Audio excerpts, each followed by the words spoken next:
welcome to First Podcast. Nah, kali ini kita akan membahas tentang etika pendidikan menurut kacamata guru dan orang tua. Nah, etika kependidikan ini lagi banyak banget loh diperbincangin. Soalnya ya, kan banyak nih guru-guru yang melanggar kode etik, kayak misalnya kayak pelecehan, terus melakukan kekerasan gitu. Nah, langsung aja, nggak usah lama-lama ya openingnya. Sekarang saya bersama dengan Mbak Mega sebagai moderator. Nah, langsung aja kita panggil narasumbernya, Mbak Nurul, Mbak Karin, dan Mbak Nur. Halo Mbak Mega. Ya, selamat hidup. Ini sama-sama Mbak Nurul, Mbak Karin, Mbak Nur, apa kabar? Halo Mbak Mega, alhamdulillah baik. Ya, alhamdulillah. Jadi mungkin biar nggak kelamaan kita langsung aja nih ya masuk ke pembicaraan kita. Jadi gini Mbak Nurul, di zaman sekarang ini kan banyak nih seorang guru yang melakukan pelanggaran etika. Dari mulai guru yang melakukan kekerasan, kemudian juga ada yang melakukan pelecehan, sampai ada pula seorang guru yang melakukan korupsi di sekolah. Nah, jadi menurut Mbak Nurul apa aja sih etika seorang guru? Oke, baik, terkait etika sendiri nih Mbak Mega, sebenarnya sudah ada etika yang tertulis. Semua itu, etika itu terpusat di Kemendikbud, tetapi di setiap sekolah juga memiliki etika-etika sendiri tergantung sekolahnya tersebut. Nah, tapi menurut saya pribadi, yang perlu ditekankan untuk etika seorang guru sendiri adalah sikap adil mereka ke peserta didik. Sikap adil sebagai guru itu ke peserta didik. Guru bersikap adil tanpa melihat anak-anak yang cantik atau kurang cantik, yang ganteng atau kurang ganteng, atau bahkan tanpa melihat latar belakang anak-anak itu dari keluarga yang mampu ataupun kurang mampu. Mungkin karena anak ini merupakan anak pejabat, dia nakal tuh dimaklumkan seperti itu, sebenarnya salah, ya bahaya ya. Dan menurut saya itu, ya itu sikap adil kita kepada seluruh anak-anak itu perlu ditekankan. Oke, jadi itu tadi menurut tanggapannya Mbak Nurul ya. Selanjutnya kalau menurut tanggapannya Mbak Karin ini gimana? Kalau menurut aku sendiri sih, kita sebagai guru itu harus ada posisi kita. Jadi kita harus bisa menempatkan di mana kita itu sebagai patokan loh buat anak-anak gitu. Jadinya jangan sampai anak itu merasa terkucilkan, merasa gurunya itu pilih kasih. Jadi hal-hal guru kayak gitu harusnya nggak terjadi gitu. Setuju banget tadi sama statement dari Mbak Nurul. Terus menurut aku hubungan baik antara orang tua juga perlu sih, karena kadang kita guru itu sering miskomunikasi sama orang tua, jadi kadang ngerasa ya kadang kita beda banget jawaban dari anak ke guru sama anak ke orang tua, itu kadang suka beda kan. Jadi itu sih. Oke, ini tadi menurut tanggapan Mbak Nurul dan Mbak Karin dari sisi guru ya. Selanjutnya nih dari Mbak Nur nih sebagai seorang mahasiswa yang sudah pastinya melewati masa SD dan masa sekolah lanjutannya nih gimana? Ya, menurut saya dari pengalaman pribadi saya sendiri sebagai seorang murid, itu tuh ada guru yang terlalu pilih kasih terhadap murid yang lebih unggul gitu misalnya. Dari akademik sih. Oke.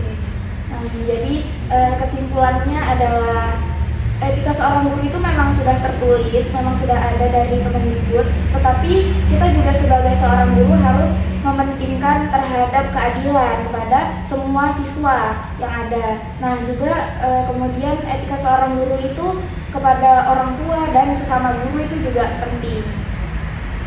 Oke, mungkin kita lanjut ke sesi selanjutnya nih Mbak Nurul. Kan di zaman sekarang ini juga selain banyak guru yang melanggar etika guru, banyak juga guru yang melakukan kekerasan kepada anak nih. Kayak banyak nih seorang guru yang masuk penjara karena melakukan kekerasan kepada anak, kemudian orang tuanya tidak terima, kemudian melaporkan guru tersebut ke penjara, ke polisi. Nah, jadi itu menurut guru gimana sih?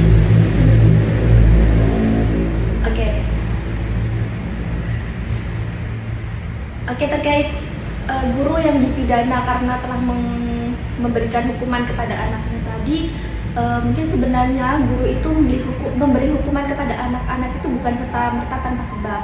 Guru juga menghukum anak itu ada sebabnya. Tidak mungkin kok anak ini tidak melakukan kesalahan tiba-tiba dihukum, itu tidak Intinya guru itu menghukum anak ini dengan tujuan mendisiplinkan dan mentertibkan peserta didik. Nah, orang tua memang memiliki tanggung jawab untuk melindungi anaknya, tetapi pendisiplinan, pentertiban di sekolah itu adalah tanggung jawab dari seorang guru. Nah, jikalau orang tua mendapat informasi kalau anaknya ini dihukum nih di sekolah oleh gurunya, nah sebagai orang tua sebaiknya bijak dalam merespon hal tersebut, tidak kok tiba-tiba melaporkan ke pidana ke polisi seperti itu.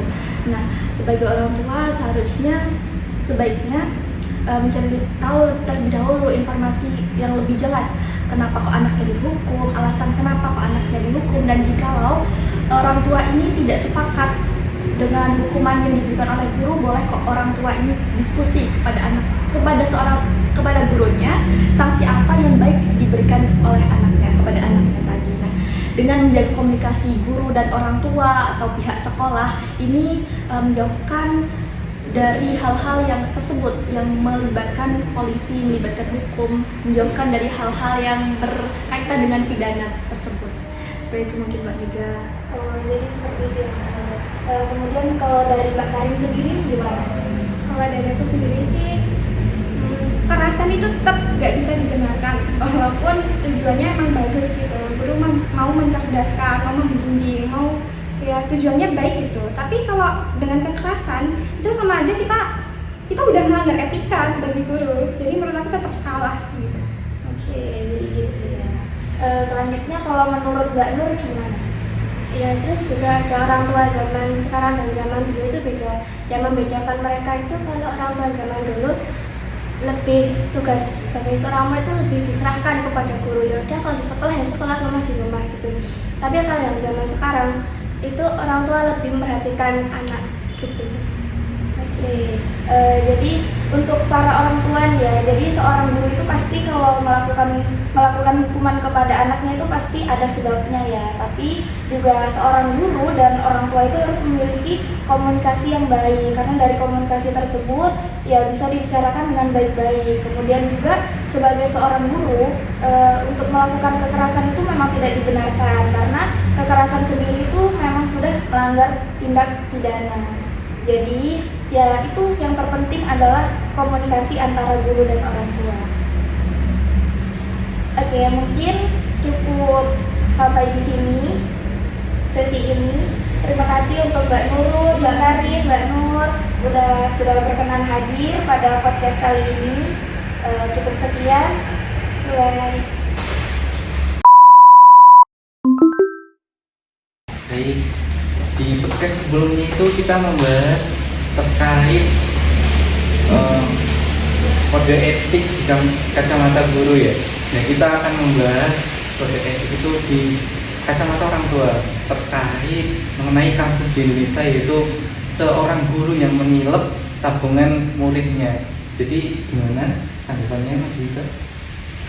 Ya, saya sebagai orang tua sebenarnya tidak keberatan tentang adanya tabungan-tabungan yang diprogramkan kepada siswa ya.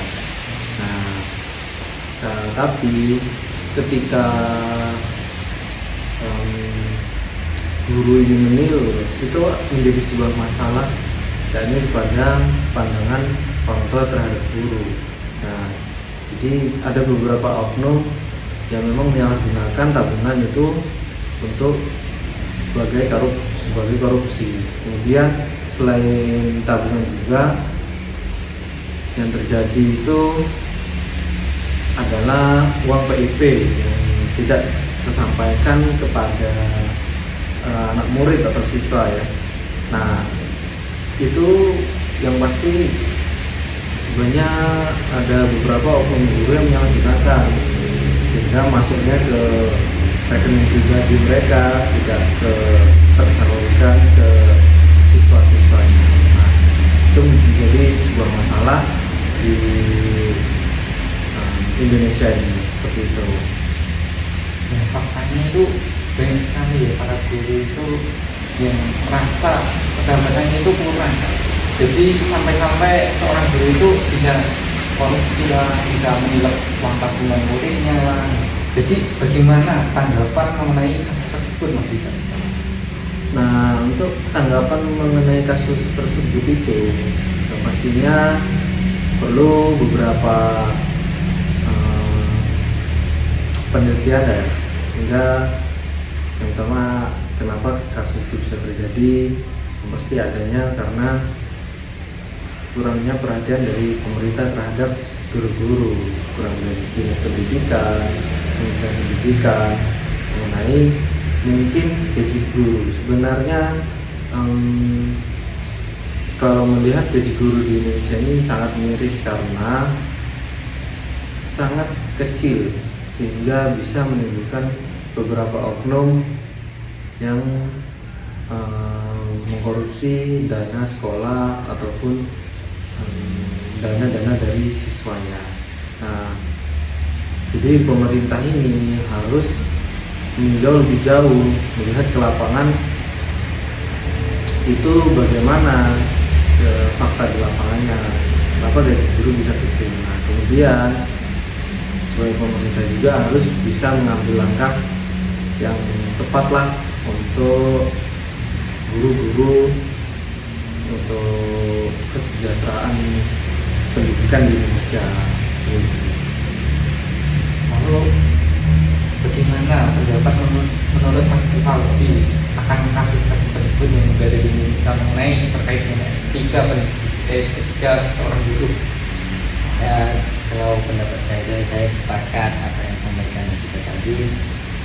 Intinya dari pihak pemerintah kurang melirik guru dari hal penting, sedangkan untuk memajukan bangsa kan apa tuh? Bangsa kan apa tadi?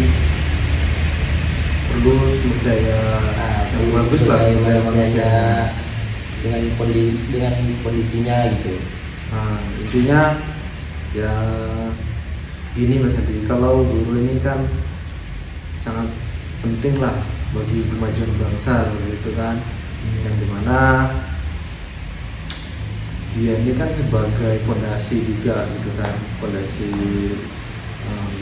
pendidikan, sehingga kalau gurunya atau beberapa oknum bisa merusak citra seorang guru, nah, sehingga itu nanti bisa berdampak pada pendidikan bangsa juga, sehingga siswa-siswanya bisa menjadi tidak percaya terhadap gurunya, seperti itu.